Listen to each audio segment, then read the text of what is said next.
Je t'amène ailleurs, là, Michel. Je te Ça fais fait- grandir Oui. comme être humain. Là, je t'amène vers autre Oui. chose. Là. Puis moi, je suis le bric-à-bras. Tu sais. Ben, le show, c'est l'histoire de Michel. C'est pas Michel qui est à côté de moi, mais c'est un Michel fantasmé, mais grandement inspiré de lui.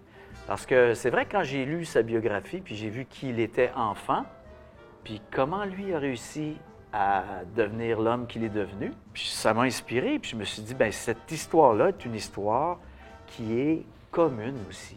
Que moi, étant jeune, j'étais vraiment timide. Puis c'est à travers l'humour que j'ai eu de l'attention, que les gens sont venus vers moi, plutôt qu'aller vers eux.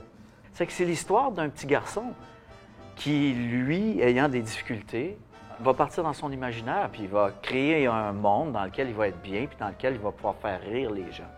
L'histoire est racontée aussi beaucoup par la musique, par le son, par les effets spéciaux, un peu comme tu faisais. Hein? C'est vraiment un mélange entre des corps qui bougent, des personnages qui sont là, sans parole, mais la musique vient appuyer ça.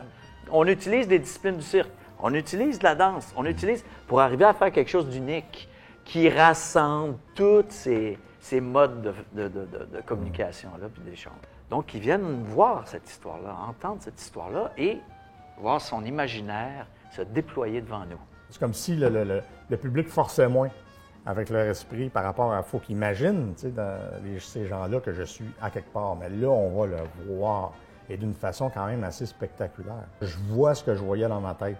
C'est assez étrange comme commentaire, là. Moi, j'ai peur de moi, là, en ce moment.